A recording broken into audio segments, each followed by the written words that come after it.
और मैं बोलता रहता हूँ, यहाँ लिखा हुआ है आपके पास, आपकी जितनी लाइफ है, आप कहीं भी जाके छुप जाओ, उस दिन आपका टाइम आ गया तो आ गया।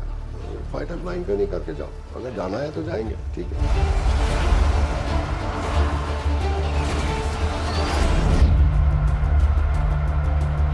पाकिस्तानीज़ के पास 61 में अमेरिकन्स ने सीटो सेंटो के जब वो मेंबर बन गए थे 50s में, तो उनको F-104 स्टार फाइटर दे दिया था, सुपरसोनिक फाइटर, बिल्कुल काफ़ी मिसाइल्स वगैरह, वेरी वेरी मतलब सोफिस्टिकेटेड मॉडर्न एयरक्राफ्ट उनको दे दिया था। हमारे पास हंटर्स के पास कोई मिसाइल नहीं थी। मतलब मुझे अगर सेबर को गिराना है या किसी फाइटर को गिराना है तो कम से कम आई वुड से 300-400 मीटर पे, 300-400 यार्ड पे जाके उसके ऊपर फायरिंग पीछे आना पड़ेगा सर आपको। फायरिंग उसके पीछे 300-400 यार्ड पे आना पड़ेगा। और वो मेरे को मिसाइल से करीब 1.5-2 किलोमीटर से। हमारे हंटर में एक सिस्टम होता है कि ओवरराइड बटन, पर वो override only in emergencies you can use, operational reasons you can use, because वो बोलते हैं कि एक बार इसको यूज़ कर लिया और आपने अंडर कैरेज ऊपर कर दिया तो जब वापस आओगे अंडर कैरेज डाउन होगा कि नहीं होगा कोई पक्का नहीं। आप मतलब सर्किट आपने उसको डिस्टर्ब कर दिया। पर मेरा CO 4 जहाज से 3 हो गए हैं, अब वो 2 हो रहे हैं, मैं भी नहीं जा रहा हूँ, तो वो तो नहीं है, इट्स ऑपरेशनल मिशन है, तो मैंने वो ओवरराइड लेके लैंडिंग गियर ऊपर करके ऐसे नहीं छोड़ूंगा, कुछ भी हो जाए। ऑपरेशनल मिशन है, लैंडिंग गियर देखेंगे जब आएंगे वापस, लैंडिंग गियर नीचे आता है कि नहीं आता है, तो अभी तो चलो।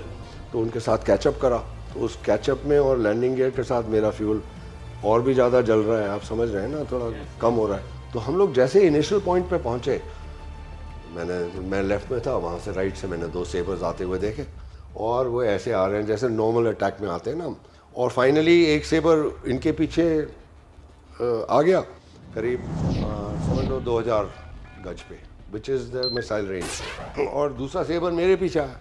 तो इस सेबर ने, लीड सेबर जो था, जो सुप्पी के पीछे था और बिल्लू के पीछे, तो उसने अपनी टैंक गिराई। अब ड्रॉप टैंक जब गिरी उसकी बेली से, तो एक फ्यूल का वुश, वो मुझे लगा कि मिसाइल फायर। तो मैंने हार्ड राइट ऑर्डर करा।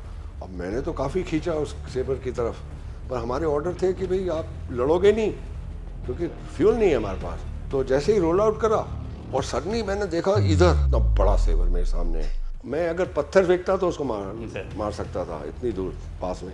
तो मैंने जायरो वायरो छोड़ो, उसका क्रॉस जो था मेरा गन का, अब लीड वीड की बात ही नहीं है, 50 गन का वो क्रॉस मार करके प्रेस ही करा होगा, ढुक करके वो ही ब्लू अप। और फिल्म में इतना बड़ा सेबर सामने एक्सप्लोड हो रहा है, ओके। अब लकीली वो जैसे एक्सप्लोड हुआ, मैं I think centre of the explosion के थ्रू निकल गया।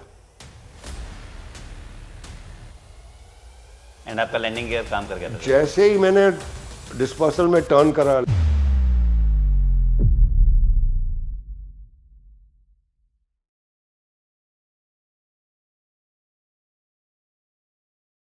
जय Hind and welcome back to monks and warriors. आज हम आपको 1971 वॉर में इंडियन एयरफोर्स के रोल के बारे में बताएंगे, और ये कहानी शेयर करने के लिए हमारे साथ हैं एक living legend, air marshal Harish Masand Vir Chakra. 4 दिसंबर 1971 को एयर मार्शल मसंद अपने हंटर्स फ्लाई कर रहे थे एक बॉम्बिंग मिशन के ऊपर ईस्ट पाकिस्तान के ऊपर। इसी दौरान उनका सामना होता है पाकिस्तानी सेबर्स से। पाकिस्तानी सेबर्स टेक्निकली हंटर्स से सुपीरियर एयरक्राफ्ट माने जाते थे। सिचुएशन और भी टफ थी क्योंकि उनका फ्यूल बहुत ही कम था और उनके लिए क्लियर ऑर्डर्स थे कि डू नॉट एंगेज। सेबर्स को एंगेज करने के लिए MiG-21s आने वाले हैं, लेकिन जब उनके कमांडिंग ऑफिसर डेंजर में थे, उन्होंने अपने ऑर्डर्स और खुद की सेफ्टी को छोड़कर एक सेबर को शूट डाउन कर दिया। इसके बाद भी उन्होंने कई और डेयरिंग मिशंस फ्लाई किए, जिसमें शामिल था गवर्नर हाउस ढाका पर एयर स्ट्राइक, जिसके तुरंत बाद गवर्नर साहब और पूरी कैबिनेट रिजाइन कर देती है। इस पॉडकास्ट में हमने एयर मार्शल मसंद से कई सारे बातें की हैं, जैसे कि डॉग फाइट में 8 to 9G फोर्स पर फ्लाई करना कैसा होता है, हंटर्स वर्सेस सेबर्स का एक्सपीरियंस कैसा था, और एक फाइटर पायलट को असल में कौन से क्वालिटीज़ अलग बनाती है। So let's just get started with Air Marshal Masad.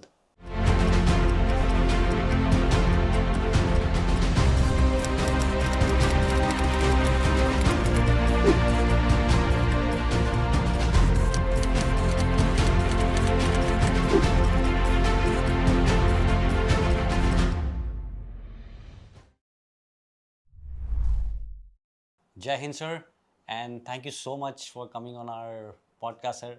We are so happy and glad, sir. आपके बारे में इतना सुना था और आज आपके किस्से सुनने को मौका मिलेगा, सर. और we are really excited for this, sir.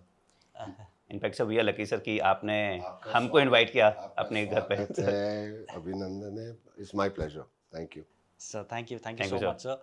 Sir in fact sir आपके 1971 के किस्से काफ़ी फेमस है, सर, और आपने बहुत सारे आर्टिकल्स भी लिख रखे हैं, सर. हम धीरे धीरे सबके बारे में बात करेंगे, बट जर्नी शुरू वहाँ से करते हैं कि सर आपको कभी एयरफोर्स ज्वाइन आप चाहते थे, बट आपके पेरेंट्स से लेकर के nobody wanted you to join the air force. So suddenly ये nerd to a fighter pilot वाली जो जर्नी है, सर, हमें बहुत अच्छा लगा, sir. Please would you like to explain that, sir. Thank you. देखिए, मैं मेरी फैमिली से तीसरा था जो 3 भाई, मतलब 2 भाई ऑलरेडी आर्म Forces फोर्स में में थे. थे. मेरे बड़े भाई ऑलरेडी ट्रांसपोर्ट पायलट थे एयरफोर्स में, और मेरा छोटा भाई एनडीए ख़त्म करने वाला था उस टाइम और आर्मी में जाना था. तो मेरे पिताजी naturally he was against it. वो बोल रहे थे क्या आप 2 ऑलरेडी जा चुके 2 हैं. तो पहले ही हैं, और मैं इंजीनियरिंग कर रहा था, काफ़ी अच्छा कर रहा था स्कूल में, कॉलेज में. तो ये प्रिंसिपल भी मेरे मतलब काफ़ी खुश थे मेरे से. पर पिताजी बोलते थे कि ये कोई मतलब नहीं है इसमें, यू हैव आपका जो भविष्य है इंजीनियरिंग में ज़्यादा अच्छा है. तो मेरे को शुरुआत से कुछ ऐसी थी कि कुछ एडवेंचर में जाना है, कुछ नया कुछ करना है इंस्टेड ऑफ बुक्स में. मतलब मेरी खुद की जो ख्यालात थी कि मैं अपने 20 साल आगे में देखता था, तो मेरे को लगता था कि इतने मोटे मोटे ग्लासेस हो जाएंगे मेरे, और मैं ऐसे मतलब आई बी ब्रिलियंट इन स्टडीज़ वगैरह, पर लाइफ में कुछ नहीं होगा मेरे. तो दम नहीं, वो एडवेंचर ढूंढ रहा था मैं. तो उन दिनों में 60s में व्हेन आई फिनिशिंग स्कूल, जब स्कूल ख़त्म कर रहा था, 2 एडवेंचरस चीज़ दिखती थी सामने. या तो कार रेसिंग में चले जाओ आप, सर. राइट, या फिर फाइटर फ्लाइंग कर लो. और कार रेसिंग में बहुत पैसा चाहिए होता था, आपके पास किसी को होना चाहिए स्पॉन्सर. उन दिनों में कहाँ थे. यस. यस. तो और वैसे फाइटर भी सर फ्लाइंग, चलाएंगे तो कार ही, सर. फाइटर फ्लाइंग मुफ्त में, Yes. मतलब आपको गवर्नमेंट बल्कि Yes. आपको थोड़ा पे भी करेगी. मैं ये बोलता था बाद में लोगों को कि आपने ज्वाइन करा इस बारे में, फाइटर्स में आपको इतना, एक जहाज $30 मिलियन, $40 मिलियन, $20 मिलियन है Correct. आजकल, पुराने ज़माने में जो भी है, और आप उसको उड़ाने का मतलब इस लाइक रोल्स रॉयस, आपके पास 20 रोल्स रॉयस खड़ी हुई हैं, और आप उसमें से बोलते हो कौन सी रोल्स रॉयस आज मैं चलाऊंगा. हम आपको गवर्नमेंट दे रही है मुफ्त में, तो एंजॉय करो उसको, मस्ती करो. उसके बाद में आपको पैसा भी दे रही है.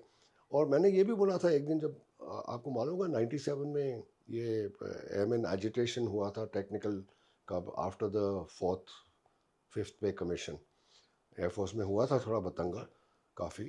तो उस टाइम जब ये टेक्निकल ऑफिसर्स और एयरमैन आए थे, तो मैंने यही कहा था कि अगर मैं उड़ता हूँ अपने at the risk of my life, मज़ा आता है मेरे को, अभी भी एंजॉय करता हूँ, खुश हूँ, because that's the adventure I join for. और आप लोग पैसे के बारे में बात कर रहे हो कि किसने बोला था आपको ज्वाइन, वॉलंटियर सर्विस से आए.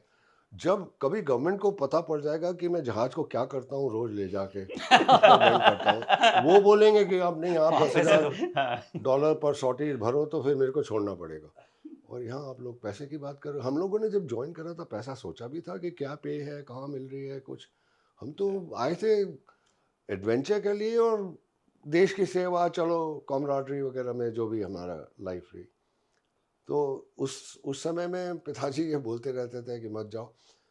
आपके इनफैक्ट फादर ने सर ये भी बोला था कि मेरा पीए भी ज़्यादा कि कमा जितनी तनख्वाह वहाँ मिलेगी उससे ज़्यादा मैं यहाँ दे दूंगा. अपने चपरासीज को देता हूँ. सच्ची बोला था. और इस वजह से मेरे प्रिंसिपल ने भी ये बोला कि तुम बेवकूफ़ हो. मैं आप जो वर्ड उन्होंने यूज़ करे थे वो नहीं बोलूँगा यहाँ पर उन्होंने मेरे को बोला था, मैं अभी तक सोचता था बड़ा स्मार्ट है तू, पर अब मेरे को मालूम पड़ा तो बेवकूफ़ है सबसे बड़ा. क्योंकि आप सर यूनिवर्सिटी टॉपर होने के बाद आप हाँ, भाग रहा था मैं, भाग रहे थे सर? जा रहा था एज के मारे, अदरवाइज फाइटर फ्लाइंग नहीं मिलती मेरे को। तो 20 साल के लिए, बिकॉज व्हेन आई जॉइन 20 साल के लिए माय फादर नेवर विजिटेड, मेरे घर नहीं आए। 20 years? 20 साल बाद आए वो पहली बार। 20 साल मतलब मेरे से नाराज थे इतने कि मैं आता था घर छुट्टी पे, पर वो नहीं आए मेरे पास कभी भी। एनीवे, तो भगवान की दुआ से I mean I wanted to prove कि मैं कर सकता हूँ, कुछ और भी कर सकता हूँ, एडवेंचर्स वगैरह। पर इंजीनियरिंग बैकग्राउंड से बुकवर्म होके मुझे नहीं मालूम था कि आई कुड फ्लाई और अच्छा करूँगा। तो मेरे हेलमेट में मैंने पहले दिन से लिखा हुआ था, एक बुक पढ़ी थी उन दोनों ने, गॉड इज़ माई को पायलट, एक बुक। यस सर, Yes, वो मैंने हेलमेट देखा भी वो है हेलमेट सर। में अभी भी है मेरे Yes. साथ। आई ऑलवेज फ्लू, मेरे हर हेलमेट में जहाँ भी गया, तो ये आखिरी वाला है जो एक मेरे दोस्त ने कहा आप ले जाओ, रिटायर कर रहे हो, प्रेजेंट रख लेना इसको, सुवेनियर तरीके।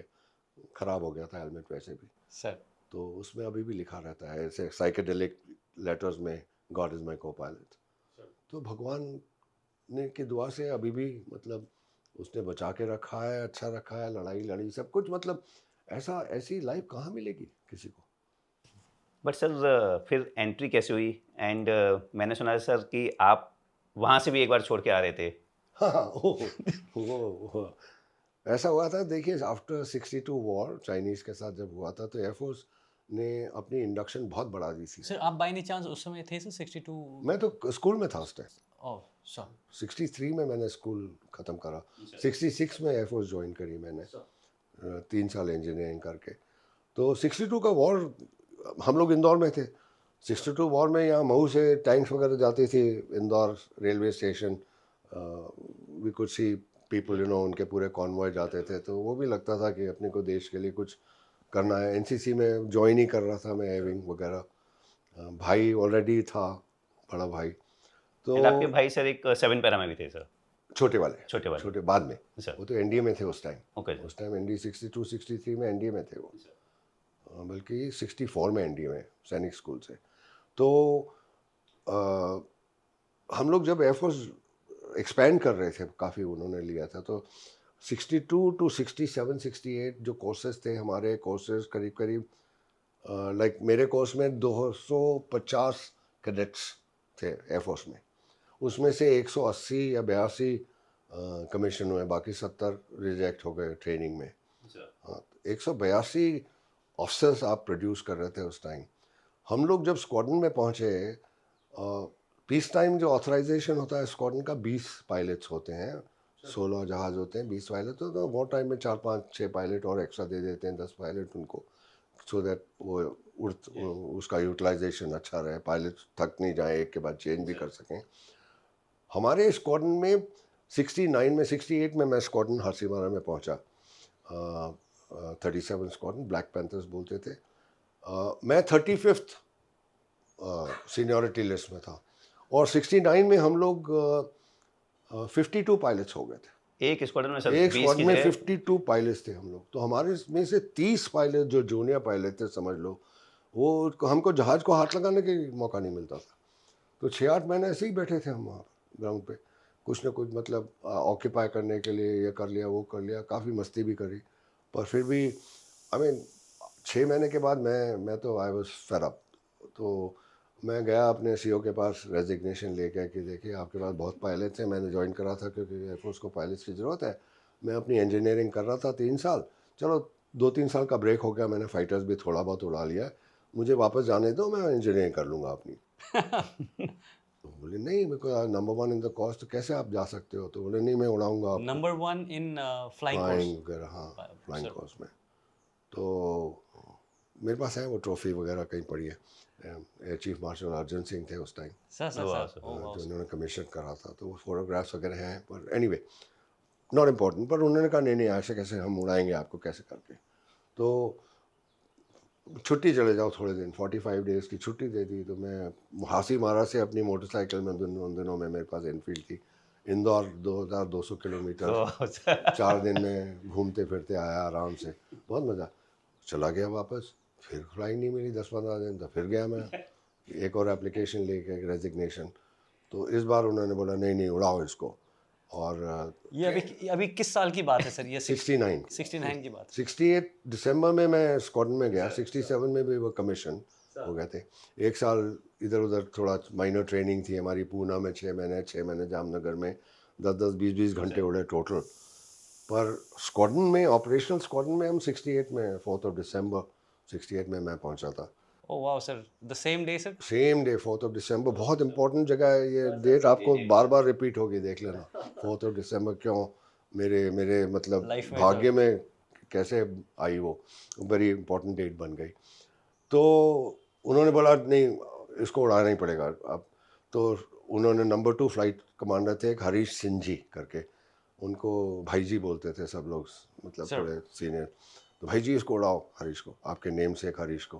बोले सर ट्रेनर नहीं है, इसने 8 महीने उड़ाई नहीं है, अब ट्रेनर चाहिए, ड्यूल चेक देना पड़ेगा। तो उन्होंने मेरे को देखा, बोला जाएगा सोलो, जाएगा अकेले बिना ट्रेनर के? मैंने कहा हाँ बिल्कुल जाएंगे। उड़ गए, मज़ा आया बिल्कुल, मतलब भगवान की दुआ से अच्छे उड़े। तो उसके बाद पर उसमें उसमें एक एडवांटेज हुआ, मैं बताऊंगा आपको। अब हमारे पास 52 पायलट्स थे स्क्वाड्रन में, और तो सीनियर लोग जब हमको उड़ाना शुरू करा, अगर आपने परफॉर्म नहीं करा तो रिजेक्ट। आपको ग्राउंड ड्यूटीज़ में कहीं भेज दिया, एटीसी में भेज दिया, लॉजिस्टिक्स में भेज दिया, कहीं भी टैक में अटैच कर दिया, दे कुड रिजेक्ट ना, बिकॉज उनके पास सरप्लस पायलट्स थे। परफॉर्म नहीं करा, मैं ऐसे ही समझने के लिए कोशिश कर रहा हूँ सर। हवा में मतलब आपकी फ्लाइंग अच्छी नहीं है, अगर क्यों आप अच्छी नहीं होती किसी की फ्लाइंग? हाँ क्यों किसी की फ्लाइंग अच्छी नहीं? मतलब आप अभी तो कॉम्बैट करने नहीं रहे नहीं, हैं। अभी तो ट्रेनिंग हो रही है ना ऑपरेशनल स्क्वाड में, पर उसमें काफ़ी स्टेप्स होती हैं। आपको आपको मतलब आपके एयर टू एयर में आपको मनूवरिंग में मैनूवरिंग अच्छा कैसी रहना है? पड़ता है। लोग अगर आपके पीछे मतलब ऐसे ढीले आप ढाले जो एयर कॉम्बैट वो कर रहे एयर हैं। कॉम्बैट में अच्छा करना पड़ता है। टेल्चस में as a wingman you must perform be there. तो ये ऐसे लीडर्स थे जो आपको बड़ा टफ उसमें से ले जाते थे, इसलिए कि नहीं करेगा तो भगा देंगे इसको, दूसरा। दूसरा यस नेक्स्ट। यस। बहुत लोग हैं हमारे पास। तो मेरे को एक मैंने आर्टिकल लिखा है ऐसे बारे में। एक फ्लाइट लेफ्टिनेंट डेविड डिब्रास करके होते थे सीनियर, 700-800 घंटे थे वो, मतलब सीनियर। हम लोगों के पास 20 घंटे थे जहाज पे। वो बैठते थे ऐसे किंग सरीके, बिल्कुल जैसे रॉयल्टी से देखे, ब्रीफ करते थे, अच्छा ऐसा करेंगे ऐसा करेंगे। छोड़ 2 मिनट की ब्रीफिंग दी, बताते थे भी नहीं थे क्या करना है। और पहले 2-3 शॉटे में यही करा उन्होंने मेरे साथ कि ही ट्राइड टू, मतलब कि इसको हाउ टू प्रूव हिम कि ये अच्छा नहीं है। पर आई स्टक उसके साथ, मैंने परफॉर्म करा उसको, मतलब I didn't let him win, shall I put it this way. वो जीतने देन 3-4 शॉटे के बाद जब उसने देखा कि हाँ इस लड़के में कोई दम है, उसने बोला अब मैं सिखाऊंगा तेरे को। Oh wow. वो ट्रायल था सर उसके लिए। तो ट्रायल पीरियड, मतलब कि ये इसमें दम है तो सिखाएं, नहीं तो क्यों टाइम ख़राब करें इस पर। तो हमारी ट्रेनिंग, बिकॉज इतने सारे लोग थे, ट्रेनिंग बड़ी स्ट्रॉन्ग थी, मतलब। और स्टिफ कंपटीशन चलती थी कि अगर आपने नहीं करा एयर टू ग्राउंड में, गनरी में, इधर उधर जहाँ भी, ग्राउंड सब्जेक्ट्स में, एयरक्राफ्ट इंफॉर्मेशन में, जो भी, मतलब नहीं करा तो आपको हमेशा बोले जाओ, आप कहीं और जाओ। हमारे पास बहुत सरप्लस पायलट्स थे स्क्वाड में, हर स्क्वाड में यही हाल था उन दिनों में, हंटर्स पर्टिकुलरली में। तो बड़ी मुश्किल से फ्लाइंग मिली। और तो ये बट इसी माहौल में हमारी ट्रेनिंग इतनी अच्छी हुई कि हमारा बेस बड़ा अच्छा बना। मैं तो उनको थैंक करता हूँ रियली। डेविड डिब्रास गुप्ता करके एक थे मेरे सीनियर्स जो थे, उनको मैं हमेशा प्रणाम करके उनके बारे में लिखता रहता हूँ। मैं धीरे धीरे हर एक के बारे में मैं पब्लिश करता हूँ एक स्टोरी। कॉल साहब जो मेरे सीईओ बाद में बने, उनके बारे में भी लिखा है मैंने इसी बारे में। तो बताऊँ उन्होंने सिखाया अच्छा हमको, उसी से हम आगे बढ़े। सर जब ये 1971 में फिर माहौल गर्म होना लगा सर, तो क्या डिफरेंसेस उस समय आपको आए सर सडनली? मतलब धीरे धीरे करके इंफॉर्मेशन फ्लो हुआ होगा कि अभी थिंग्स आर गेटिंग हॉट, तो कैसे माहौल चेंज हुआ सर आप लोग के ट्रेनिंग वेनिंग? देखिए ईस्ट पाकिस्तान, उस टाइम में ईस्ट पाकिस्तान था, वहाँ का माहौल तो नवंबर दिसंबर 1970 से ख़राब हो रहा था। कि नवंबर में अगर आप लोग हिस्ट्री पढ़ेंगे तो शेख मुजीबुर रहमान ने इलेक्शन में मेजॉरिटी पाई थी, और वेस्ट में भुट्टो कम सीट के थे पर उनको प्राइम मिनिस्टर नहीं बनाया जा रहा था, सर मुजीबुर रहमान जी, को। तो ये माहौल तो हम लोग न्यूज़पेपर और बीबीसी, वॉइस ऑफ अमेरिका, जो भी रेडियो, ऑल इंडिया रेडियो पे सुनते रहते थे। माहौल तो ख़राब होता जा रहा था।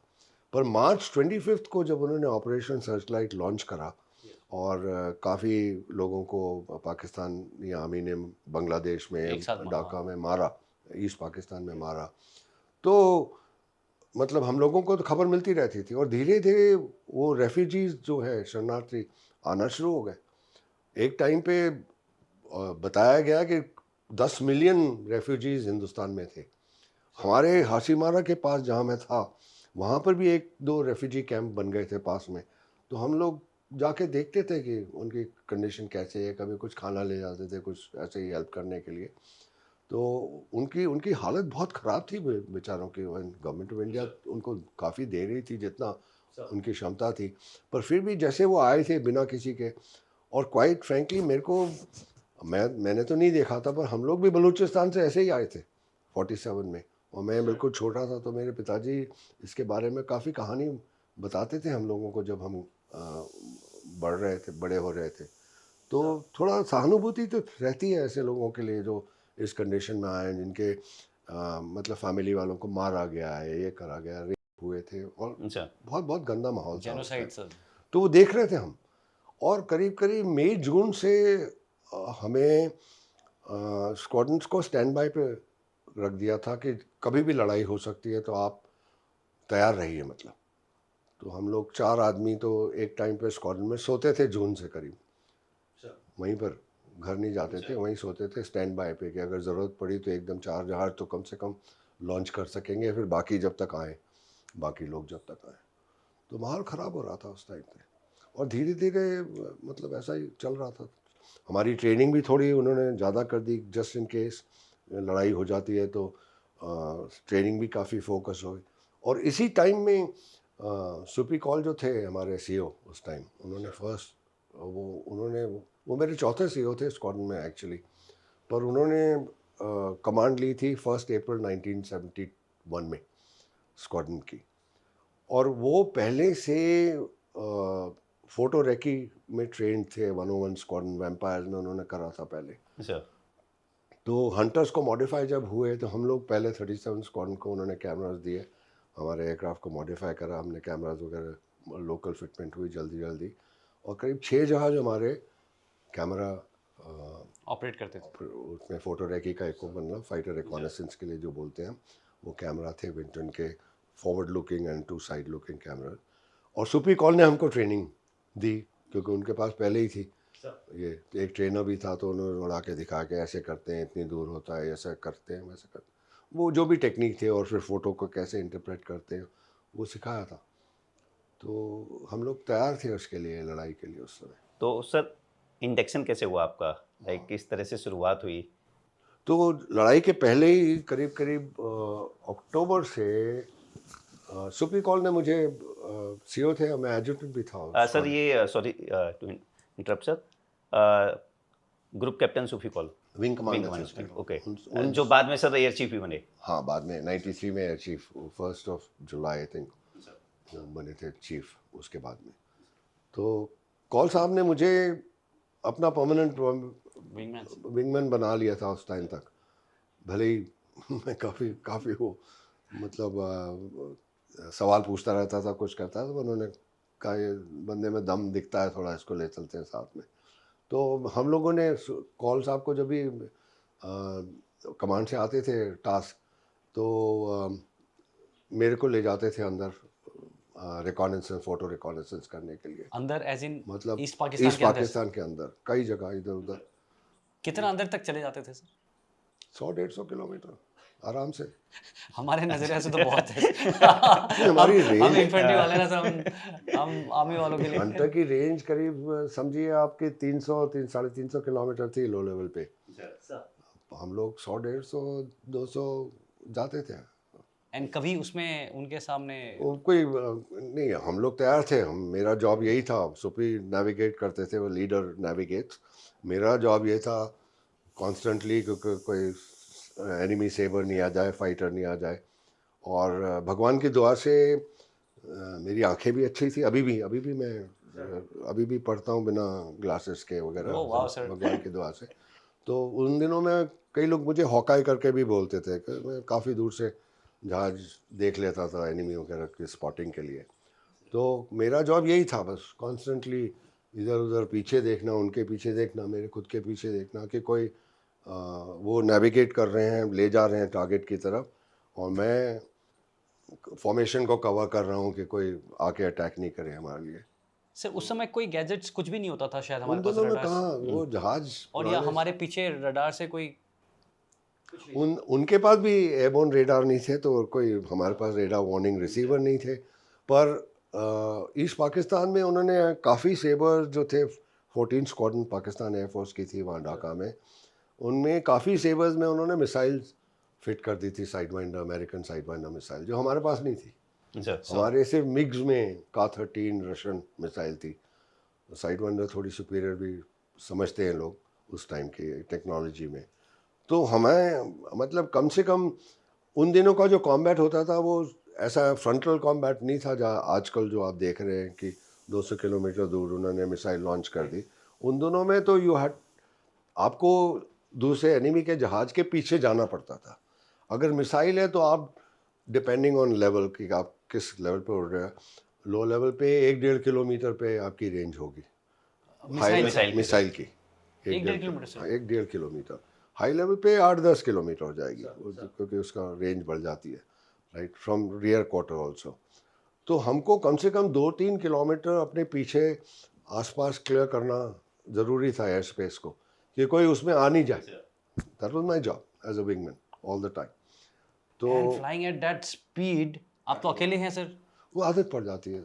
मतलब I am just trying to figure कि इतने नीचे सर उस स्पीड में आप जा रहे हो और आपका ध्यान पीछे आगे पीछे है, सामने भी नहीं ये देख रहे। भगवान के आदत भी पड़ जाती है, ट्रेनिंग भी होती है, क्योंकि आप ऐसा है कि आप एक बार फ्लाइंग कर रहे हो ना, तो आपकी फाइटर फ्लाइंग में मैं ये बाद में लोग मेरे जूनियर्स और स्टूडेंट्स को सिखाता था कि फाइटर फ्लाइंग में अगर आप फ्लाइंग में 2% या 5% कॉन्सेंट्रेट कर लो, बाकी 95% आपका जॉब है navigation, formation keeping, clearing tail, looking around, radio communication वगैरह वगैरह, मैनेजमेंट ऑफ सिस्टम्स, आर्मामेंट, आजकल मिसाइल्स वगैरह कौन सा चीज़।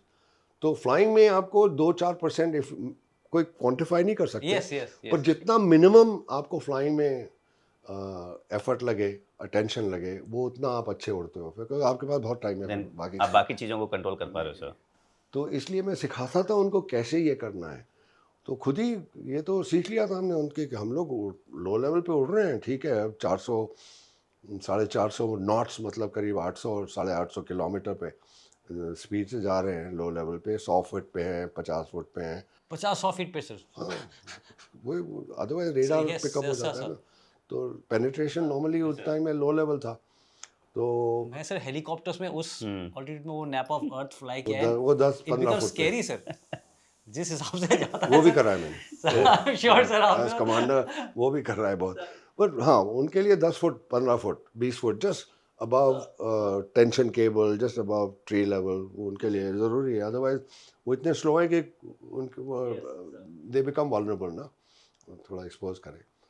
तो ये मेरा जॉब था। हम लोग काफ़ी गए, और एक हमने करा था मिशन 2 दिसंबर को, सर। आखिरी में। एक जनरल सगत सिंह थे 4 कोर में, उनके Yes, बारे yes, में sir, भी मैं बात sir, करूँगा, कमांडर। उन्होंने मांगा था कोमिला लालमाई, कोमिला जगह थी, कोमिला लालमाई हिल्स का जो एनिमी पोजीशन थे उसके लिए रेकी उनको फोटोग्राफ चाहिए थे। तो आई रिमेंबर 1 तारीख को मेरे सीओ कमांड बुलाए गए कि इसके लिए ब्रीफिंग के लिए।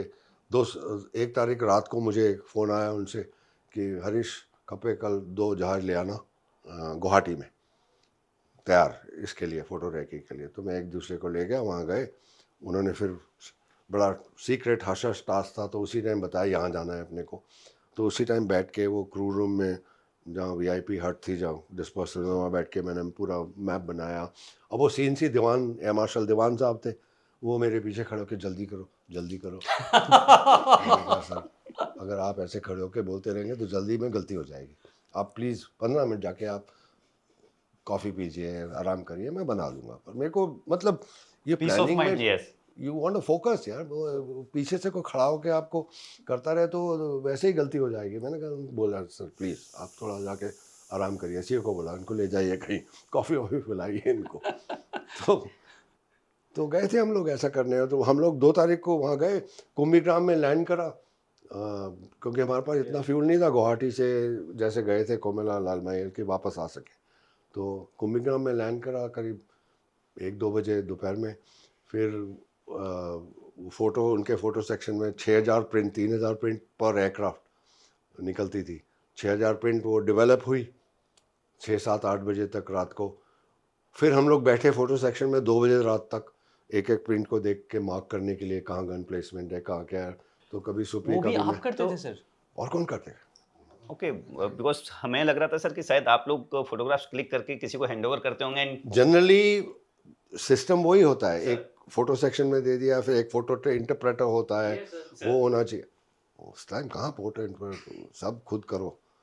हम लोग मेरे सीओ और मैं 2 बजे रात को वहाँ पर बैठे हुए थे, लिटरली दोनों टर्न में। एक हमारा कोर्समेट था, जहाँ मैंने सगत के बारे में सुना उसी टाइम। एक हेलीकॉप्टर में रुपेंद्र सिंह करके मेरा एक कोर्समेट था वहाँ पर कुंभीग्राम में उसी टाइम। तो उस बड़ा बड़ा अच्छी दोस्ती थी हमारी कैडेट डेज में। उसके बाद वो हेलीकॉप्टर्स में गया, मैं फाइटर्स में आया, तो वहाँ मिले। तो उसने एक बॉटल स्कॉच निकाल के रख दी उधर, बड़ी मुश्किल से मिलती थी उन दिनों में। सर। आप समझिए यंग फ्लाइंग ऑफिसर्स के लिए, तो कि एंजॉय आप लोग। तो हम लोग टर्न लेके एक एक पी के फिर फोटो सेक्शन जा रहे हैं, अपना काम कर रहे हैं, फिर वापस मतलब ऐसे कर रहे थे। तो पूरे रात में उसकी बॉटल भी ख़त्म करी, पूरा काम भी करा। सुबह 6-6:30 बजे जैसे ही सनराइज़ पे एक हेलीकॉप्टर आया था वो लेने के लिए, उसको बंडल बांध के तेलीमुरा करके जगह होती थी जहाँ फोर्को का हेडक्वार्टर था, जहाँ जनरल सगत थे, और उनको भेजा। उसके बाद हम करीब 9-10 बजे 3 तारीख को हासीमारा के लिए वापस आए, हायर लेवल डिफरेंट रूट से। 3 तारीख को पहुँचे और 3 तारीख को रात को शुरू हो गई लड़ाई। तो सगत के बारे में मैंने उस टाइम सुना था, मैं आपको सगत की कहानी बाद में बताऊँ। तो उस टाइम मैंने, रुपेंद्र सिंह हेलीकॉप्टर पायलट थे, सगत सिंह, जनरल सगत सिंह फोर्को कमांडर, काफ़ी इन लोगों के साथ उड़ते रहते थे हमेशा। He was like a flying general, लोग बोलते थे उसको।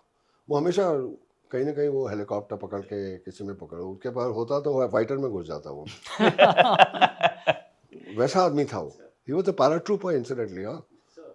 ही कमांडेड 50 पैरा ब्रिगेड इन गोवा ऑपरेशंस। मैंने उनके बारे में बाद में पढ़ा ये सब। उस टाइम तो यही सुना था रुपेंद्र से, रूपी से, कि जनरल सगत हैं इधर, अच्छा बहुत अच्छे हैं, हमारे साथ बहुत दोस्ती है, हम काफ़ी उड़ते हैं। ठीक है, उस टाइम हम जिसके लिए टास्क कर रहे थे थोड़ा बहुत सुना था। तो बाद में मैंने जब इसके बारे में, इनके बारे में पढ़ा, तो मैं तो अभी भी बोलता हूँ कि general Sagat was the true architect of the liberation of Bangladesh। वो क्रेडिट उनकी थी पूरी। वो कहानी में आपको फिर बाद में We will बताऊंगा। talk about this Yes, sir sir. in detail। पहले आपका स्टोरी हाँ, सुनेंगे सर, फिर हमारी आदत है, हम किसी को छोड़ते नहीं सर। नहीं नहीं, So आप we'll पूछते go रहिए। into the every detail sir। Sir एक जस्ट छोटी सी क्वेरी और है, एक तो व्यूअर्स के लिए भी, जब आप ये फोटोग्राफी मिशंस के लिए जाते हैं तो किस हाइट से फ्लाई करते हैं उस समय? जनरली ऐसे कहीं भी आप जा रहे हो, रेडार पेनिट्रेशन, अगर आपको रेडार डिटेक्शन अवॉइड करना है तो जितना लो जा सकते हो उतना अच्छा है, क्योंकि रेडार पेनिट्रेशन के लिए sir. Penetration then you undetect, sir वो मुश्किल है। तो नॉर्मल फ्लाइंग वॉर में हम लोग 100 फुट पे करीब करीब तो उस नॉर्मल। टाइम तो सर जो अपना एयर डिफेंस गन है या उनके एमएमजी एनिमी वगैरह, वो आप जब 850 स्पीड 420 की 450 सर नॉट्स पे जा रहे हो, बाय द टाइम जहाज की आवाज़ सुनेगा हम लोग निकल गए। सर अनलेस वार्निंग नहीं हो उसके पास तो वो कहाँ से ट्रेन करेगा। हम लोग जुप करके निकल जाते थे, मतलब पर इतना लो थे कि हम लोग देख सकते हैं सर। जो कभी कभी वो किसान लोग, एक फार्मर या उनकी वाइफ बच्चे को पकड़ के, मैंने अभी भी याद है वहाँ जहाज से जा रहे हैं हम बहुत लो, और जैसे वो हल्की आवाज़ आई, वो उसकी औरत, मतलब उसने माँ ने अपने बच्चे को पकड़ के भागना ऐसा करके देखा। सर मैं फ़ोटो कैमरा होता उनके लिए तो वो फ़ोटो ले लेता हूँ, क्योंकि इतना अच्छी तरह से मेरे को दिख रहे थे 100 फुट पे कि उसका एक्सप्रेशन बिल्कुल सर द फेयर फियर के साथ बच्चे को संभालने के लिए कि हम लोग कहीं वहाँ अटैक नहीं कर लें ऐसा। हम लोग तो जा रहे थे तो देखा, मतलब इतने लो थे हम लोग, पर वो ट्रेनिंग का, ये सब ट्रेनिंग का वो कमाल है। When you have to take photographs, आप ऊपर आकर के बेहतर हाँ, वो नहीं तो मिलता। जाने के लिए इस हाइट पे जाते थे, और जब फोटोग्राफ लेना है तो आपको इसी जितना डिपेंड्स किस हाइट से कैमरा कैसा कवर करेगा, कितना दूर टारगेट है। नेचुरली बिकॉज कैमरा एक सर्टन एंगल पे होता है, फ्रंट में भी और साइड में भी। तो अगर आप बिल्कुल लो हैं तो आपका कवरेज बिल्कुल पास। कम हो जाएगा सर। तो अगर आप टारगेट से समझ लो 1 किलोमीटर दूर रहना चाहते हैं, कम से कम आपको 300-400 फुट पे जाके करना पड़ता है। कई कैमरा तो वर्टिकल होते हैं, उन पे आप 6,000 और 10,000 फुट पे जाके करते हो। हमारे पास वर्टिकल नहीं था, सर हंटर में नहीं था ऐसा। हंटर में फ्रंट था, तो या तो फ्रंट से आप ले लो जब आपके टारगेट बिल्कुल फ्रंट में है, या फिर साइड कैमरा से ले लो। तो डिपेंडिंग ऑन टारगेट के हिसाब से किस साइड पे आपको रन करना है, फोटो रन करना है, क्लिक करना है, वो करते थे। सर अभी हम जो बात कर रहे थे सर, आप हंटर्स पे थे सर, एंड हमारे पास मिग 21 तब तक आ गई थी सर, एंड दुश्मन के पास उस समय सेबर्स थी। अगर हम ये सारे प्लेयर्स को अगर वो करेंगे तो पिच करेंगे एक दूसरे के अगेंस्ट, तो कैसे, हाउ गुड और बैड कैसे थे सर ये? देखिए, हमारे पास मिग 21 आए थे 1963 में, सर 28 स्क्वाड्रन करके एक फर्स्ट सुपरसोनिक्स, वो मैंने बाद में कमांड करी है मिग 29 पे उधर। पर पाकिस्तानीज के पास 61 में अमेरिकन ने सीटो सेंटो के जब वो मेंबर बन गए थे 50s में, तो उनको F-104 स्टार फाइटर दे दिया था, सुपरसोनिक फाइटर, बिल्कुल काफ़ी मिसाइल्स वगैरह, वेरी वेरी मतलब सोफिस्टिकेटेड मॉडर्न एयरक्राफ्ट उनको दे दिया था।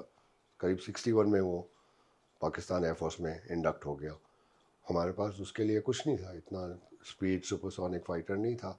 तो हम लोगों ने भी मतलब खोज करना शुरू कर दी थी, और उस टाइम में 104 लेते, या मिराज 3 था फ्रेंच, या फिर इंग्लिश इलेक्ट्रिक लाइटनिंग करके एक जहाज़ होता था। और फिर बीच में सोवियत यूनियन के साथ तो हमारा ज़्यादा मतलब रिलेशन नहीं था उस टाइम, पर उनसे हेलीकॉप्टर्स और ट्रांसपोर्ट एयरक्राफ्ट लिए थे हमने उस टाइम। तो उन्होंने सडनली मिग 21 ऑफर करा, और देखा जाए तो MiG 21 was the better aircraft in the end, सबसे बढ़िया। ओके, इन सभी से सर। सबसे बाद में वो पता बाद में पड़ा, इनिशियली जो मॉडल्स आए थे और बाद में सब इनिशियल 63 में जब आए, पुराने मॉडल थे, अलग थे, उनकी मिसाइल्स इतनी इफेक्टिव नहीं थी, उनका रेडार इतना अच्छा नहीं था जैसे 104 का है, स्टार फाइटर का था।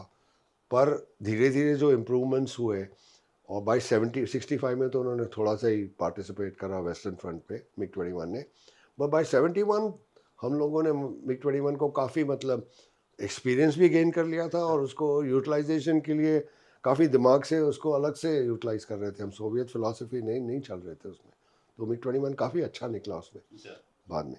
हंटर और सेबर मतलब आप समझिए सिमिलर क्लास के थे, पर सेबर का टर्न परफॉर्मेंस बहुत बढ़िया था, राइट। वो सेबर्स ने, if you remember earlier Sabres Korean war में लड़े थे 51 में कोरिया में, first Sabre. But earlier models, later models जो आए थे F वगैरह, काफ़ी मतलब सोफिस्टिकेटेड सुपीरियर थे टेक्नोलॉजी में, परफॉर्मेंस सिमिलर समझ लीजिए आप, पर उनका टर्न परफॉर्मेंस अच्छा था, हमारा थोड़ा क्लाइंब परफॉर्मेंस हंटर का आप समझ लिए। तो आपको डिपेंड्स ऑन कैसे आपको लड़ना है उनके साथ।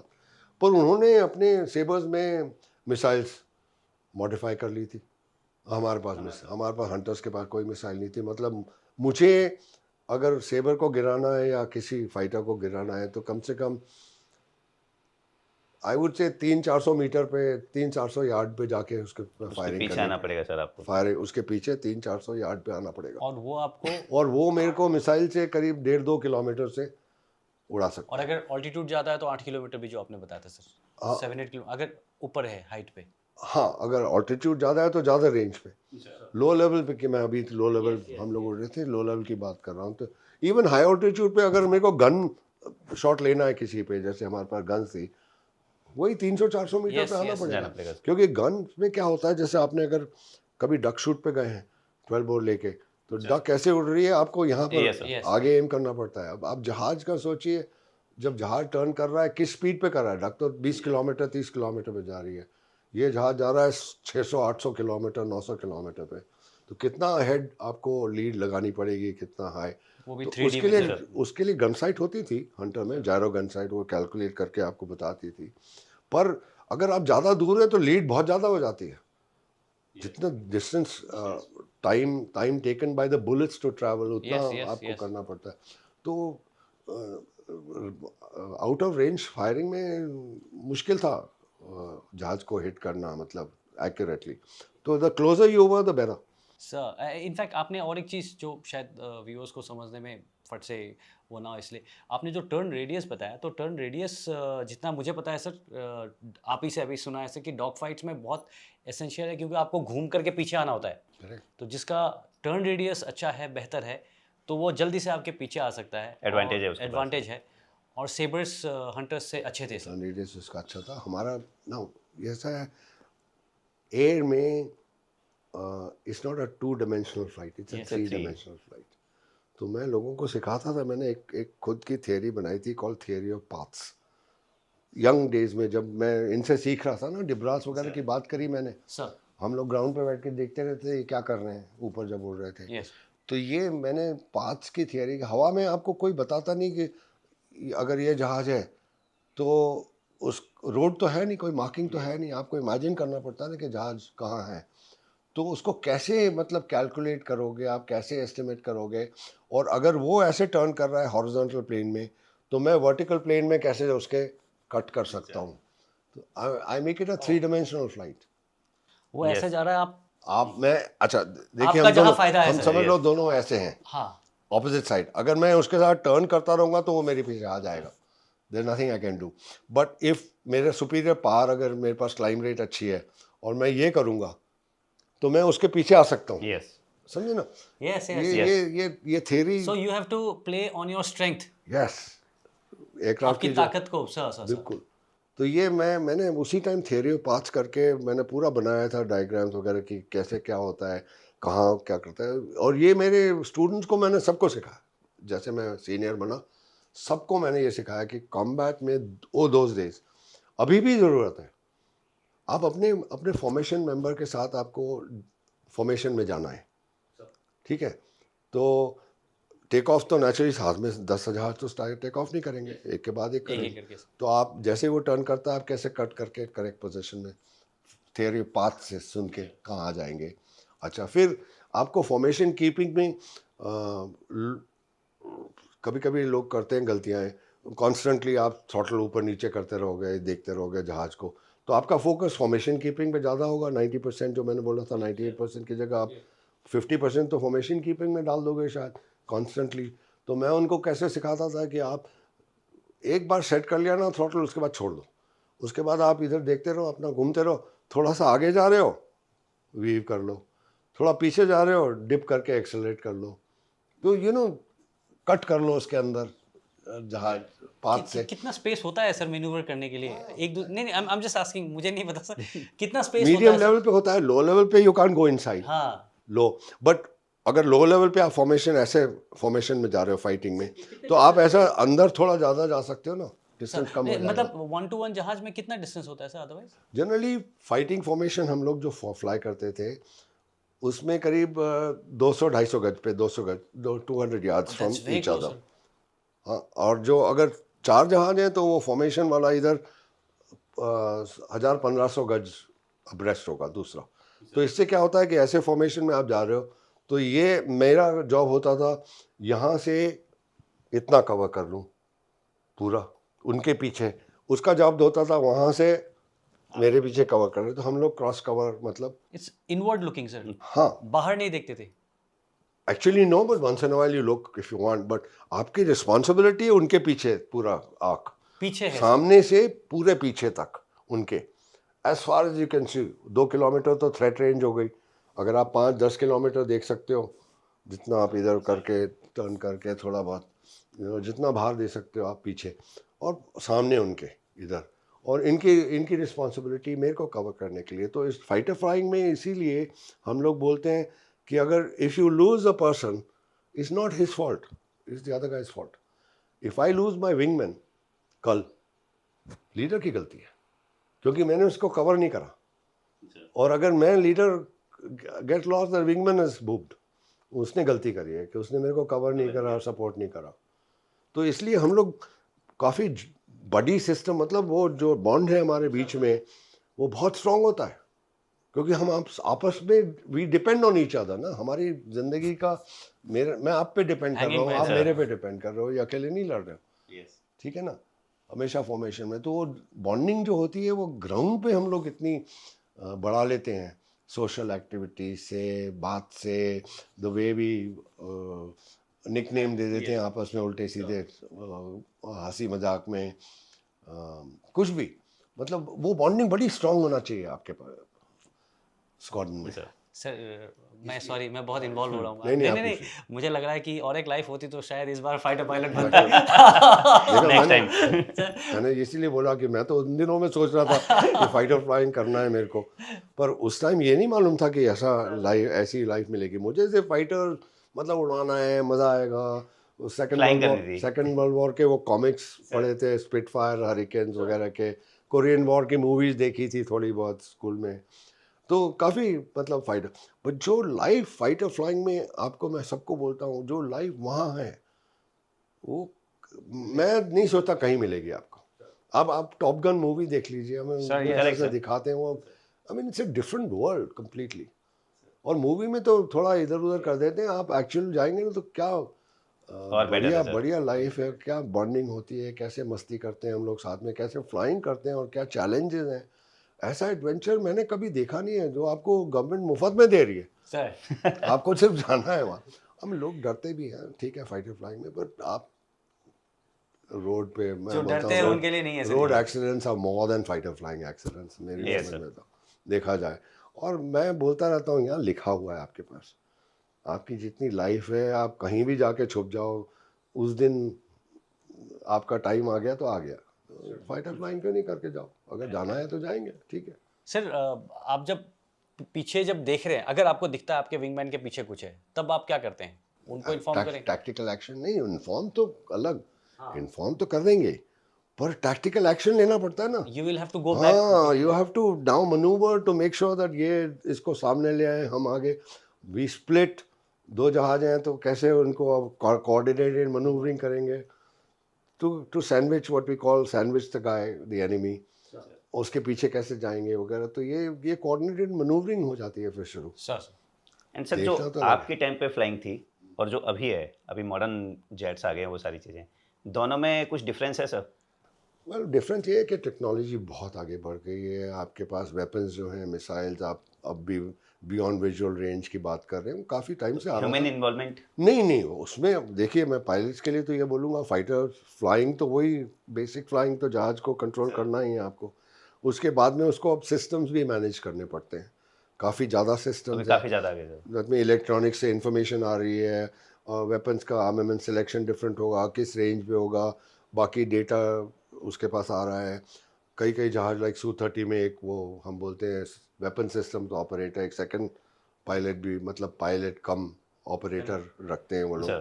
कि उसकी लॉन्ग ड्यूरेशन है इसलिए माना गया है।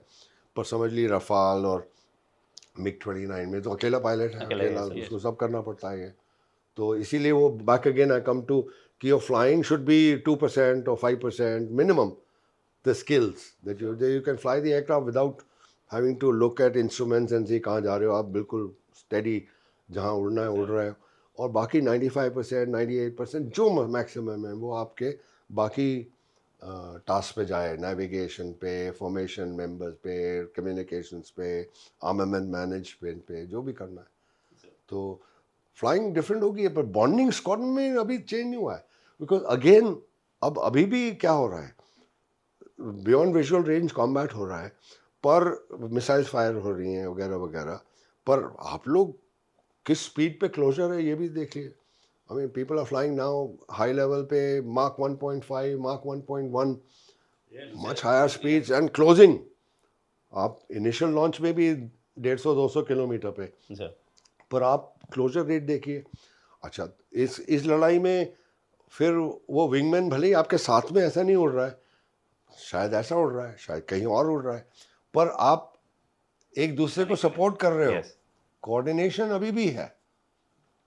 अब कैसे कोऑर्डिनेशन है वो टैक्टिक्स की बात sir. है, Yes. Yes, sir. उसमें आप I don't think you will be interested, और I don't want to discuss it also Yes, personally yes, sir. कि आज की बात है, पर पुराने ज़माने में क्या होता था मैं आपको बताना आराम से। तो कोऑर्डिनेशन अभी भी है, तो स्क्वाड्रन जो बॉन्डिंग और स्पिरिट है वो अभी भी है। अभी मैं हाथीमारा होके आया हूँ, मेरी पुरानी स्क्वाड्रन वहाँ पर 101 स्क्वाड्रन है जिसमें मैं पहले Yes, था, sir. और वो रफाल ऑपरेट कर रहे हैं। उनके साथ बैठ के जो मेरी गपशप हुई और पार्टीज हुई और बात हुई उनके साथ, वो एक्सपीरियंस कम्प्लीटली अलग है। मेरे को अगर आप अभी भी ऑप्शन दे दो तो मेरे को मेरे को फ्लाइट लैंड बुला के वहाँ पर, मेरे को रैंक नहीं चाहिए, मेरे को उड़ाने के लिए बैठना दो, बस फ्लाइंग करने दो फ्लाइंग करो, साथ में बैठेंगे, गपशप मारेंगे थोड़ा। sir. आपकी आई साइट भी अच्छी है सर। फिटनेस भी है, बाल नहीं है पर बाकी सब कुछ है, बाकी सब कुछ तो है।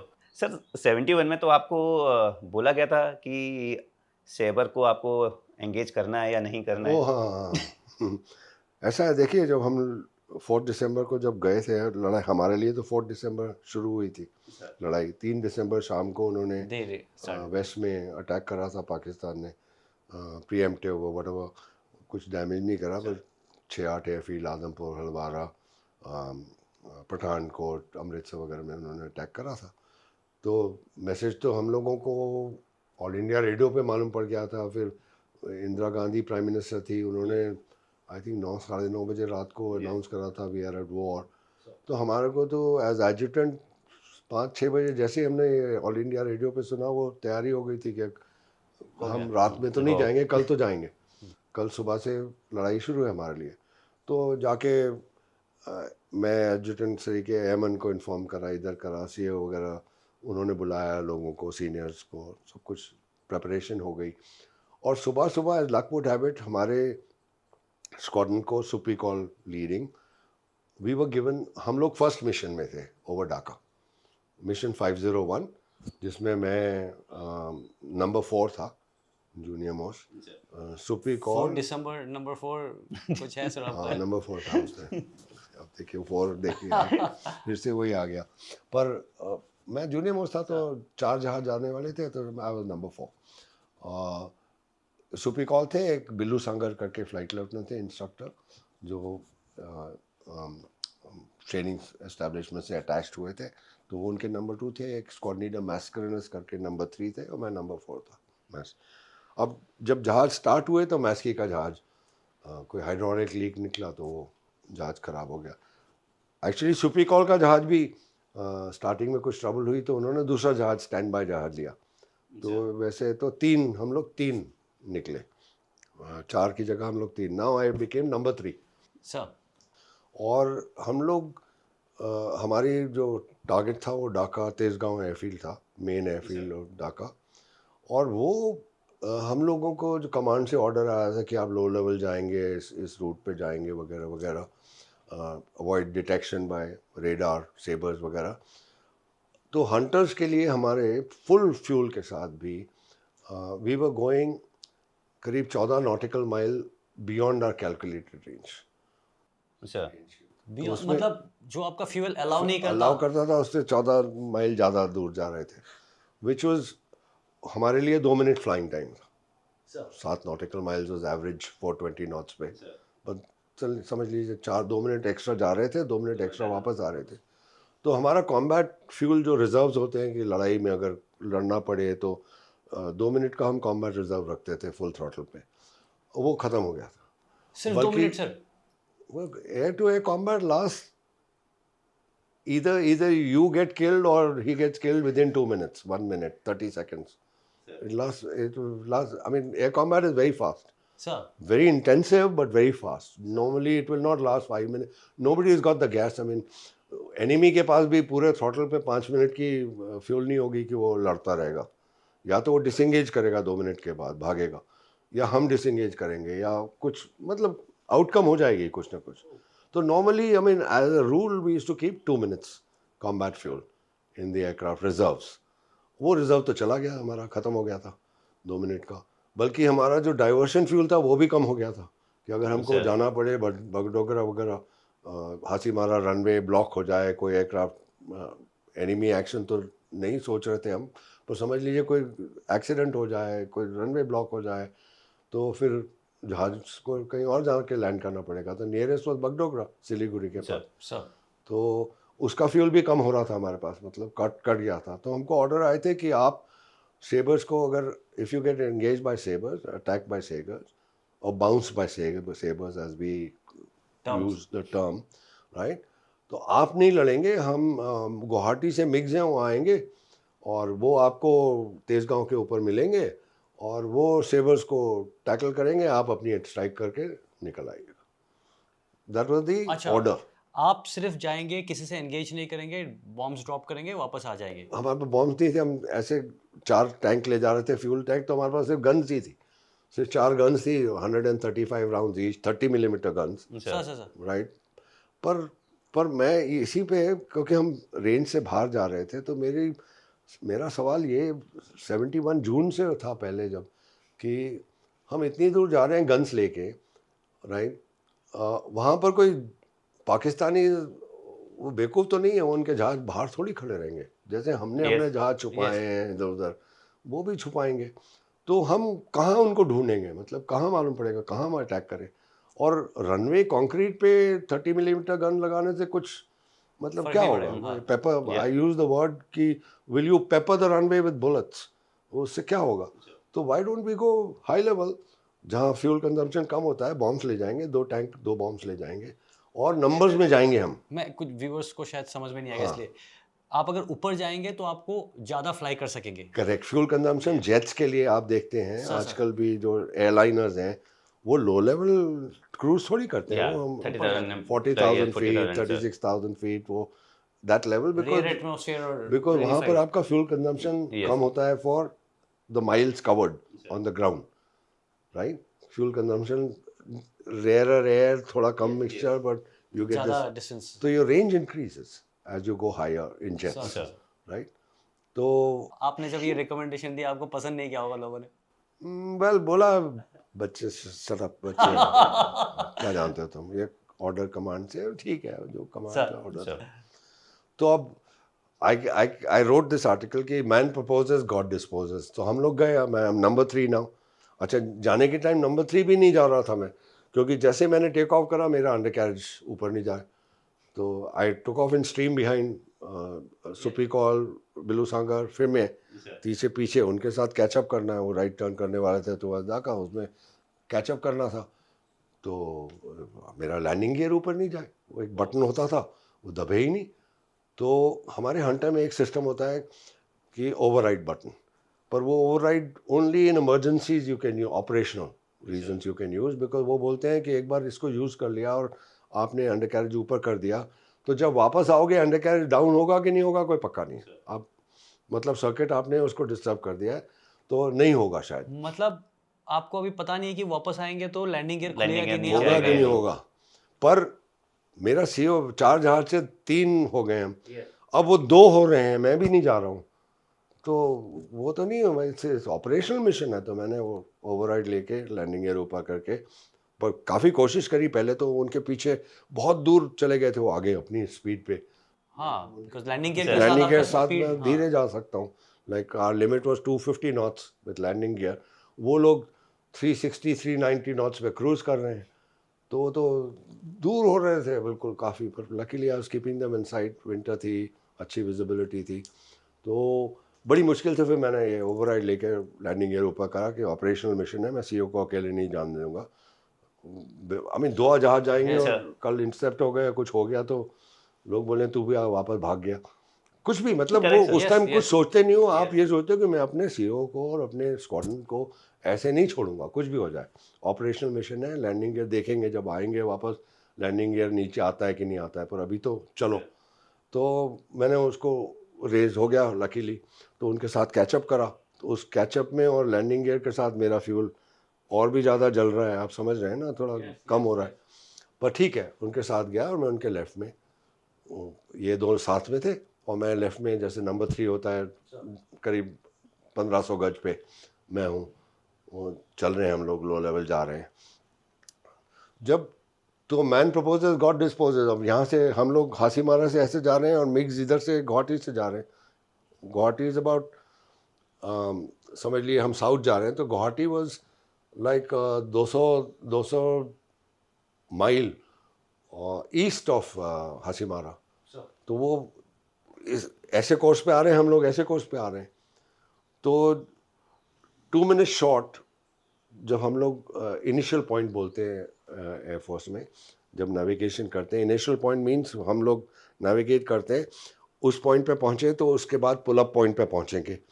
तो इनिशियल पॉइंट इज सर, ये इम्पोर्टेंट। आप थोड़ा सा और ये भी समझा दीजिएगा जैसे पुल अप क्या होता है, हाँ, फिर वो dive बताता कैसे होता है, हूँ, नहीं उस पे आता हूँ। हाँ, व्यूअर्स को समझ में नहीं आता। तो initial point is a navigation point कि अगर वहाँ आप इनकरेक्ट पहुँचे हैं तो आपको अटैक के लिए, जब हम लो लेवल जा रहे हैं, अटैक के लिए आपको कुछ हाइट से डाइव करना पड़ेगा। सर तो आप ऊपर जनरली जाएंगे फिर हाँ, डाइव 3-4 हज़ार 5 हज़ार फुट पे जाएंगे आप, उसके बाद डाइव करेंगे और फिर अटैक करेंगे। तो पुल अप पॉइंट वो होता है जहाँ पुल अप करेंगे, और पुल अप पॉइंट ऐसा होना चाहिए कि वो इतने डिस्टेंस पे होना चाहिए टारगेट से कि आप टर्न करके करेक्ट डाइव एंगल मतलब सकें। आपको मिले। हाँ। ज़्यादा स्टीप हो गए तो मुश्किल होगी पुल आउट में, ज़्यादा लो हो गए तो आपको वेपन डिलीवरी में मुश्किल होगी, आप ग्राउंड फायर में आ जाओगे ज़्यादा। सर वेपन्स को मूव कर सकते हैं कि जहाँ पे आपका मतलब सामने है तो सामने ही फायर करेंगे, आपका can you move the weapon? नहीं, उन दिनों में सब फिक्स्ड होता अच्छा, अच्छा। फॉरवर्ड तो लुकिंग, आप जहाँ जा रहे हैं सर वहीं पे एम करना पड़ता है गन साइड से। सर।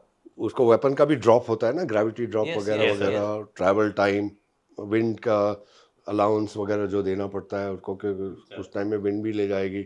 अगर आप गोल्फ खेलते हैं तो बॉल बिल्कुल, कैसे yes, मूव yes, करती sir. है, तो वो सब कैलकुलेट। एक तो जायरो गन साइड भी होती है और एक फिक्स क्रॉस भी होता है। हम लोग मतलब इसमें माहिर होते हैं कैलकुलेट करने में। तो फिक्स से भी कर सकते हैं, जायरो से भी बताता है वो आपको, depending on the weapon chosen कि कौन सा वेपन है आपका। तो वो डाइव एंगल, तो पुल अप पॉइंट एक्यूरेटली होना चाहिए ना। अभी तक आप टारगेट से कांटेक्ट में नहीं हो, पुल अप पॉइंट एग्जैक्टली होना चाहिए। अगर आप बहुत दूर हो या बहुत पास में हो तो अटैक मतलब मिस हो जाएगा। अबॉर्ट हो जाएगी। तो initial point becomes very important.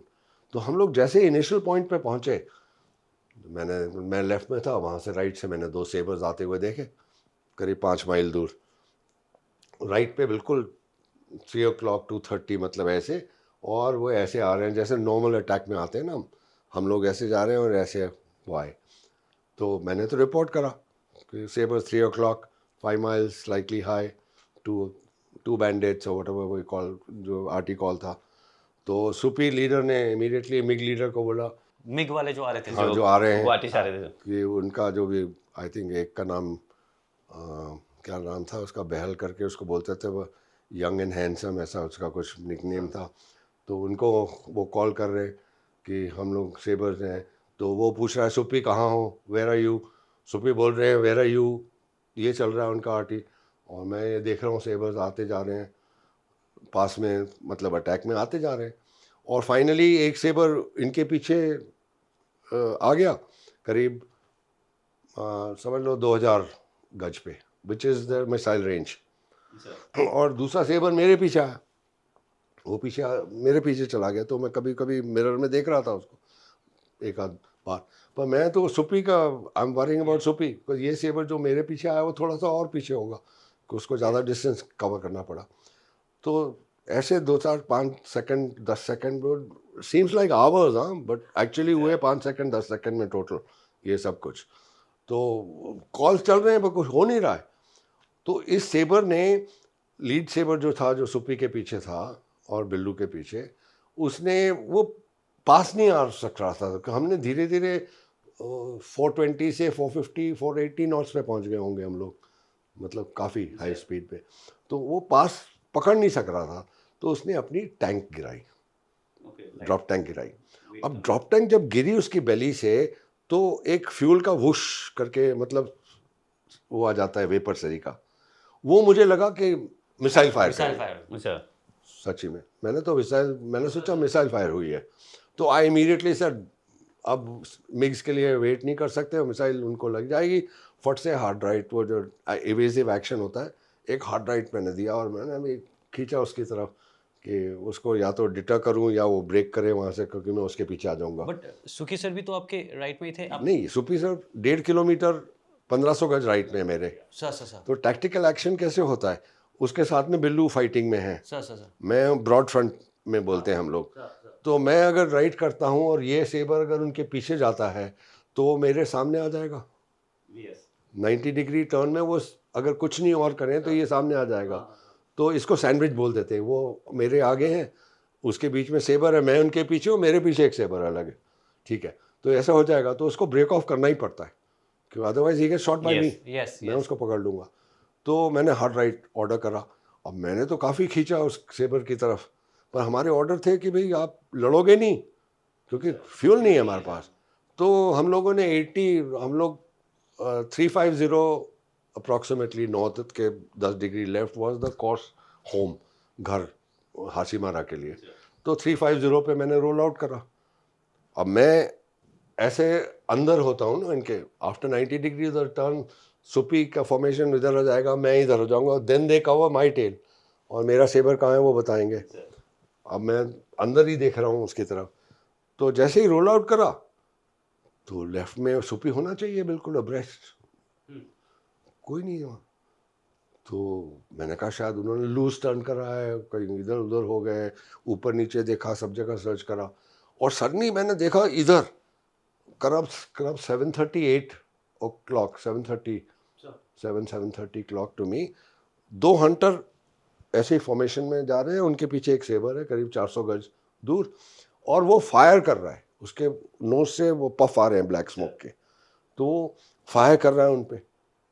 तो मैंने कहा ये सुपी तो लूज टर्न करा, उन्होंने हार्ड मतलब टर्न नहीं करा बराबर से, अब उन पे फायरिंग कर रहा है, मिसाइल मिस हो गई पर वो गन फायर कर रहा है। तो मैंने कहा सुपी टर्न हार्ड राइट, वो फायरिंग एट यू वगैरह। अब मैंने कहा लड़ने का वड़ने का और फ्यूल की तो बात नहीं, मैं उनको छोड़ थोड़ी सकता हूँ। वो आई मीन अपने सीईओ को, और भले सीईओ नहीं मेरा स्क्वाड्रन मेट को, मैं ऐसे थोड़ी मरने के लिए मैं चला जाऊँ घर। तो मैंने वहाँ से फिर खींचा, इस सेबर को इधर देखते रहे कि मेरा सेबर किधर है, इसके पीछे गया। लकीली ये ट्रेनिंग जो मैं डिब्रास वगैरह की बात कर रहा था, उन्होंने इतनी अच्छी, और थियरी ऑफ पाथ्स की जो मैं बात करी आपको, मैंने एक मनूवर में आज बिहाइंड द सेबर, एक मनूवर ठक इन 5 seconds I was behind him. You went up and I went up like this and dhad, fell on him.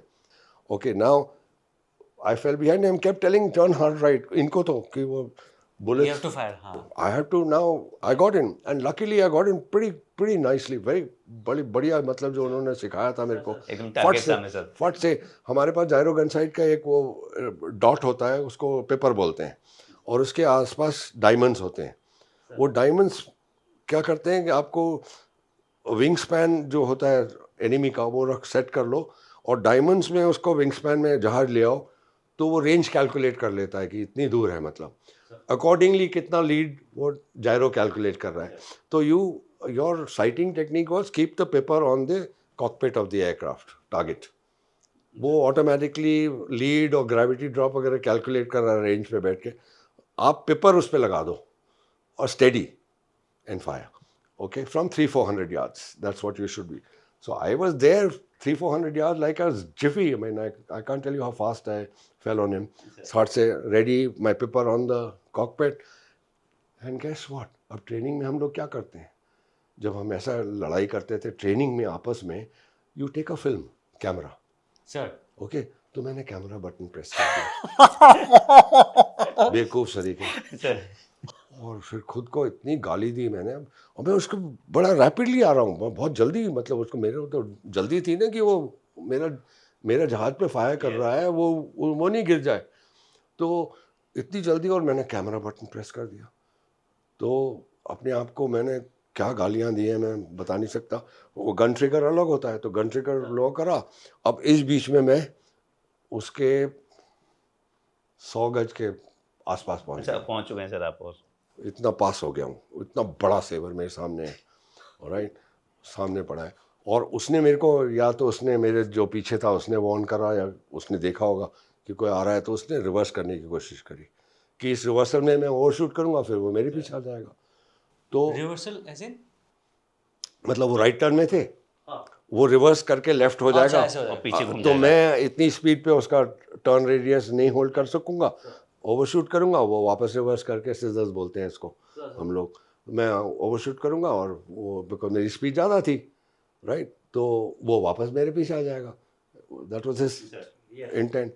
तो उसने राइट से जैसे ही रिवर्सल शुरू करा, मैंने कहा अब 50 गज पे हूँ करीब, मैं अगर पत्थर फेंकता तो उसको मार सकता था इतनी दूर पास में। तो मैंने जायरो वायरो छोड़ो, उसका क्रॉस जो था मेरा गन का, अब लीड वीड की बात ही नहीं है, 50 गज डिस्टेंस बहुत गन का वो क्रॉस मार करके ट्रिगर फायर करा और ही ब्लू अप धाड़ करके आपके एकदम सामने सामने। 50 normally and you go through it. मैं अभी वही उसी पे आ रहा हूँ। नॉर्मली हम लोगों को बोला जाता है कि 300 मीटर 300 गज पे आप फायरिंग बंद कर दो, बिकॉज उसके बाद ब्रेक ऑफ करो, otherwise you can go through वही डैमेज डेब्री जो आपको ही हिट हो जाएगी। तो वो मेरे सामने, मैंने हमारी 4 गन्स होती थी हंटर में, ईच गन फायर्स 20 राउंड पर सेकंड, तो 80 राउंड पर सेकंड हम लोग फायर करते हैं। और टोटल गन्स राउंड जो हम कैरी करते थे 135 राउंड पर गन टोटल एमिनेशन। और high explosive, air to air के लिए high explosive and armour piercing का मिक्स होता है हमारा। आधी आर्मर पियर्सिंग होती है, आधी हाई एक्सप्लोजिव होती है, डिपेंडिंग ऑन टारगेट वगैरह, वो चूज़ करते हैं। तो मैंने प्रेस ही करा होगा, धूप करके वो ही ब्लू अप। और actually speaking when I came back, we had expended, my aircraft had expended, मेरे चीफ ही ने बताया 18 राउंड्स टोटल गए हैं मेरे 4 गन से। मतलब less than quarter of a second I have press the trigger total. और फिल्म में इतना बड़ा सेबर सामने एक्सप्लोड हो रहा है। ओके, अब लकीली वो जैसे एक्सप्लोड हुआ, मैं I think centre of the explosion के थ्रू निकल गया, बिकॉज वो he was like a duck. अगर डक शूट पे आपने करा होगा, मारा तो कैसे गिरती है, बिल्कुल फॉरवर्ड स्पीड तो बंद हो जाती है। और मैं इधर आ रहा हूँ 400 नॉट पे, तो 50 गज से जैसे उसको लगी और वो एक्सप्लोड हुआ, तो उसका तो dead, I mean he was not flying any more, dead. And I went through the centre of the explosion and luckily God was my co-pilot, not one scratch on my aircraft. Sir आपके jets वगैरह में कहीं कुछ नहीं हुआ, जहाज बिल्कुल and perfect. आपके पीछे सेवर था सर? हाँ, अब मेरे पास फ्यूल तो वैसे ही कम हो रहा है सर अब मेरे को इन दोनों को पहले पकड़ना है, बचाना है। तो आई टोल्ड सुपी, ऐसे soupy hard right further, because अब ये टर्न करके मैं फिर उनके अंदर आ जाऊंगा। 350 रोल आउट, 350 घर जाए ना अपन जैसे। बट जो बंदा पीछे वो तो हिल तो पीछे थोड़ा दूर था फॉर्चुनेटली। ओके, अब इस मीली में मैं, हमें I can't keep site of him, must be somewhere behind. But मैं उनका अब 350 पे अपना फ्यूल ही नहीं है, अब मैं कहाँ जाऊँ, और इनको भी ले जाना है साथ में। व्हेन आई कम आउट, अगर वो पीछे है तो ये लोग देखेंगे, ठीक है ना। पर हुआ क्या था कि ये दो जहाज जो थे, सुप्री वगैरह ने जो भी टर्न करा, कहाँ करा मालूम नहीं क्या हुआ, वो लोग चले गए थे पहले ही घर। मैं ये दो जहाज जो थे वो 17 हमारी सिस्टर स्क्वाड्रन हासीमाना में थी, उसमें एक स्क्वाड्रनीर ले थे जो हमारे 2 मिनट बाद आने वाले थे। हमारा TOT जो था 0705 IST ढाका पे, उनका था 0507, 2 मिनट। अभी 2 मिनट होता है, 14 माइल दूर है, बाय विच टाइम ये फिनिश काफ़ी होता है जहाज में, बट 2 मिनट। अब वो 2 मिनट की जगह शायद थोड़ा जल्दी आ गए, राइट। हमने टर्न करा तो अंदर से हम लोग जब ये कॉम्बैट कर रहे हैं, वो धीरे से हमारे नीचे से निकल गए थोड़ा सा। तो मुझे नहीं मालूम था कि ये हो गया। अब वो ले और एक बस्टर बेंस करके मेरा कोर्समेट हासीमारा में, वही हंटर्स में, वो निकले ले एंड बस्टर बेंस, ये दो जहाज जो थे जिन पे सेबर फायर कर रहा है। मैंने कहा yes. मैंने सोचा मेरे को ऐसे, जब मैंने सेबर के पीछे टर्न दिया था, वो उसने ब्रेक ऑफ करा, तो मेरे को लगा शायद वो वापस इनके पीछे पड़ गया, पर इतनी जल्दी पड़ गया मेरे को समझ में नहीं आया। एक्चुअली क्या हुआ था कि ये 4 जहाज हमारे नीचे से निकल गए थे इनके 17 स्क्वाड्रन के। ये सेबर ने कहीं actually as a turn out, जो सेबर मेरे पीछे था, उस सेबर ने इनको देखा शायद जाते हुए, और वो उनके पीछे चला गया। अब मैं इधर टर्न कर रहा हूँ, उसने मेरे को छोड़ के इनके पीछे चला गया, ठीक है। और मैंने जब देखा तो इसके पीछे आके, क्योंकि नाम बाद में आए ना, पाकिस्तानी ने लिखा है ये बुक, तो जब नाम आए और किसको क्या मिला था, then I piece this together. पर वहाँ पर हासीमाना में एकदम क्या हुआ, जैसे ही मैंने बोला, I fired at him, obviously in excitement, I said, I've got him, you know, excited RT पे। अब मिग्स ने बोला, हाँ VC, he is ejected। वो उनका पैराशूट देखा उन्होंने, मिग्स आ गए अब। उस टाइम पे दैट गाय कुड हाँ he ejected unfortunately flight lieutenant Saeed Afzal करके उसका नाम था। बाद में मैंने पढ़ा पाकिस्तानी बुक्स में, एक कॉमोडर है पाकिस्तानी, उसने लिखी थी एक बुक। तो वो बेचारे को इजेक्ट करा पैराशूट पे। लोगों ने मुझसे पूछा कि आपने पैराशूट देखा उसको फिर फायर करते उस पर। मैंने कहा यार मरे आदमी को थोड़ी ये नहीं होता है एयरफोर्स में, हम लोग नहीं करते यार। एक बार इजेक्ट हो गया, हमने उसका जहाज डिस्ट्रॉय कर दिया, उसको अटैक थोड़ी करेंगे। और मेरे पास फ्यूल भी नहीं था वैसी बात करने। दूसरा मैं करता भी नहीं, अगर कोई मेरे पास फ्यूल भी होता तो मैं ऐसे हेल्पलेस आदमी को जाके, I mean it's not chivalrous, it's not gentlemanly, it's not a fight यार। लड़ाई उस इंडिविजुअल से थोड़ी है मेरी कि इतना वो। तो एनीवे हम लोग आ गए। वो बेचारा इजेक्ट करके जैसे ग्राउंड में पहुंचा, बाद में पता पड़ा कि वो मुक्ति बाहिनी ने उसको पकड़ के मतलब वो मिला ही नहीं उनको कभी, वो मारा गया वो भी ग्राउंड पे।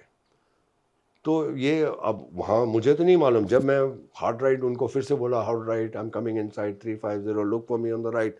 अब वो तो बस्टर और ले हैं, तो वो मेरे कॉल पे थोड़ी हार्ड राइट करेंगे। तो मैं अकेला फिर से, तो मैंने कहा अपना कहाँ है, मैंने कहा अब जो भी है मेरे पास हाई स्पीड, मेरे पास फ्यूल तो है नहीं। तो instead of coming back at low level which we had calculated, I zoomed up to some 15,000-20,000 feet जो भी है। और मैंने कहा जो पीछे है थोड़ा देखता रहूँगा कि कोई आ तो नहीं रहा है, hopefully right. Luckily I didn't see anyone ऐसे वीव करते हुए खुद के पीछे खुद कवर कर रहा हूँ। और वहाँ 15-20,000 से 18,000 जो भी था, मैं हमें याद नहीं मेरे को, वहाँ से मैंने literally without like a glide approach I landed on the reciprocal runway. Normally we took off 290 runway.